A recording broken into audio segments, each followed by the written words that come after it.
about child development and the needs of middle school youth, beginning with who LATM youth are specifically. LATM works with middle schoolers ages 11 to 14.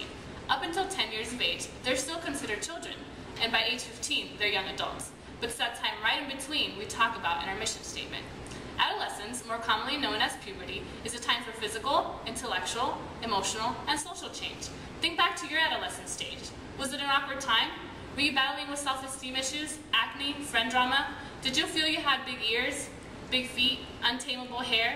Do you remember what it felt like to get up every morning? The uncertainty of what you were going to wear? That test you don't think you studied enough for? I remember growing up, for me, it was the what to wear. Is this cool or cute enough? I was one of those hand-me-down kids, so nothing that I had was in style. These same things and many others our youth face every day. During puberty, there's literally 50 new hormones introduced to the body, so a whirlwind of new emotions and physical changes are at play. We're all familiar with the typical changes, but in addition, our youth are preoccupied with their appearance as they feel they're the center of attention, while at the same time trying to fit in with their peers as they transition from being a child into a young adult.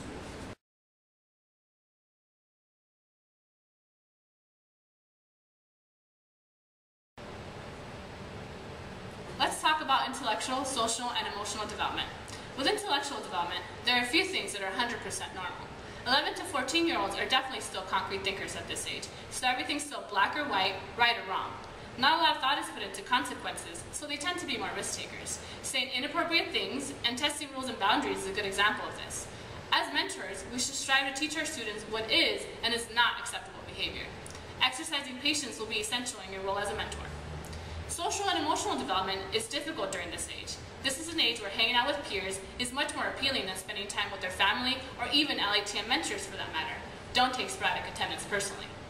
Because of all the hormones we talked about earlier, moodiness is another struggle our youth are faced with. If you know any middle schoolers or remember your middle school self, you know this all too well. They can be happy one minute and emotional the next. A student that is normally cheery and talkative can come in one session be the total grouch. Because of moodiness, youth can be more or less responsive, so definitely be compassionate and understanding. Apart from what their day might have been like or what they may be feeling, them coming to session is definitely a big deal. Welcome them and carry on as usual, and don't take their behavior personally.